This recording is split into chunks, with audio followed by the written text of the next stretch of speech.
मेरे प्रिय आत्मा, तू सोच भी नहीं सकता है कि तुझ पर कैसी दृष्टि डाल दी गई है। तू जानकर भी पाया अनजान लग रहा है। मेरे प्रिय, जीवन के कौन कौन से रास्ता चुपचाप अंधेरे से भर दिए गए हैं, पर मैं जानता हूँ कि कोई तुमसे जलता है। मैं ये भी जानता हूँ कि तू किसी से तुझ पर तंत्र किया गया है। काला जादू टोना वंशीकरण तेरे जीवन को तबाह करने की कोशिश की जा रही है। तुझे मानसिक रूप से तोड़ा जा रहा है। मेरे प्रिय, तुझे मेरी असली भक्ति से दूर किया जा रहा है। तेरे भावों को, तेरे निर्णयों को, तेरे सपनों को बांधने की साजिश हो रही है। पर अब मैं महाकाल तेरा रक्षक, तेरी साक्षी, तेरा सृजन करता हूँ, स्वयं उतर आया हूँ। तू क्यों इतना थक गया है मेरे वक्त?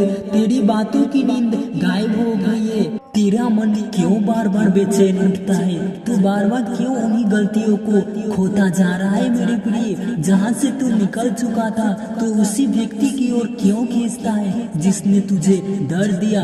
तू खुद से दूर क्यों होते जा रहा है? क्योंकि कोई तुझे अपने वश में करना चाहता है, तुझे अपने इशारों पर नचाना चाहता है। तू जो सोच रहा है ना मेरे प्रिय, वो तेरे विचार नहीं है। जो निर्णय तू ले ला रहा है, वो तेरे आत्मविश्वास निर्णय नहीं है। वो तांत्रिक छाया है जो तुझे गिराना चाहती है। तुझे यकीन नहीं होता ना? पर क्या तू खुद पर बात को महसूस नहीं कर रहा है? तेरी ऊर्जा वैसे नहीं है जैसे पहले थी।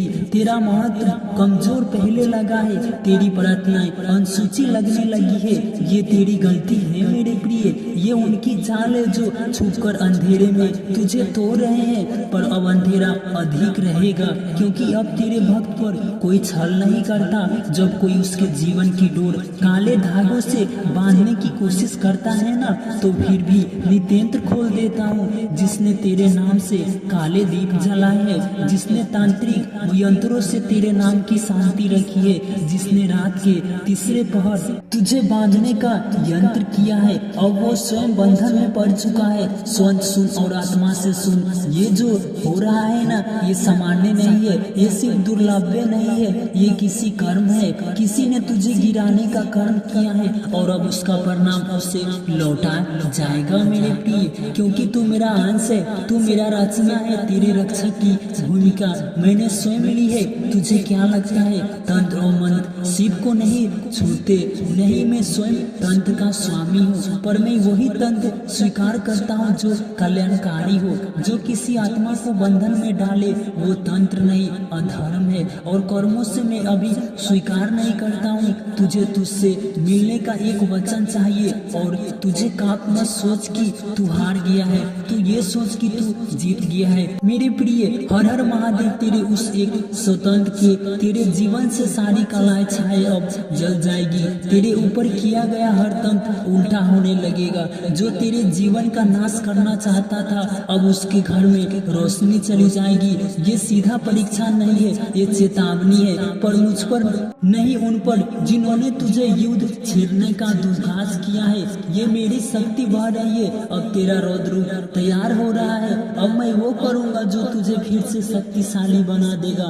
तू शायद अभी सोच रहा होगा कि महादेव, मैंने तो किसी का बुरा नहीं किया, फिर ये मेरे साथ क्यों हो रहा है? मैं तो सिर्फ प्रेम करता था, और मैं सिर्फ प्रेम पर भरोसा करता था, फिर मुझे क्यों ये घुटना पड़ा है? क्योंकि मेरी निर्लजता है। तेरी सच्चाई किसी के लिए सहमति थी। कोई था जो तुझसे मुस्कुराता हुआ नहीं देख सका। कोई था जो तेरे आत्मबल को डर रहा था। कोई था जिसने तय किया था कि तू गिर जाए, मिट जाए, खत्म हो जाए, और उस व्यक्ति ने रास्ता चुना काला जादू का। वो हर रात जब तुम बेचैनी से करवट बदलता रहा, तो सिर्फ तेरे मन में ही था। जो आशंका था वो तेरी आत्मा पर काले धागों की ग्रंथियां थी। जब तुम अचानक बिना कारण से रो पड़ा, जब तुझे किसी की याद बार बार सताने लगी, तब तुझसे कोई इच्छा नहीं बची। वो खुद पर किया गया प्रभाव था। तंत्र पर सुत पर तू अब समाप्त हो गया है। अब न्याय होगा। जिसने तुझे तोड़ने की साजिश की, अब वो खुद टूटेगा। जिनसे तुझे बांधने के लिए मंत्रों का सहारा लिया, अब उससे जीवन की हर झोल उलझ जाए। जाएगी। वह तू समझ में कौन है। मैं सिर्फ तुम्हारा रक्षक नहीं हूँ, मैं कर्मों का प्रतिफल हूँ, मैंने सृष्टि का संतुलन हूँ, मैं दुख का कारण नहीं हूँ, उसका विनाश हूँ जो तेरे लिए स्वतंत्र लाया है, और मैं उसके लिए विनाश लाऊंगा। और तू बस शांत रह, आंखें बंद करके दे, गहरे से पुकार ओम नमः शिवाय। हर बार जब तुम बोलेगा तुझ पर किया गया काला प्रभाव अटक जाएगा। वो लोग जो खुद को तांत्रिक समझ बैठे हैं, जो दूसरों की आत्मा को वश में करने का खेल खेलते हैं, वो भूल जाते हैं कि आत्मा का अधिपति मैं हूँ। जब कोई किसी व्यक्ति के बिना अनुमति आत्मविश्वास रूस में बांधना चाहता है, जब कोई किसी के विचार, भावना और जीवन को नियंत्रण करना चाहता है,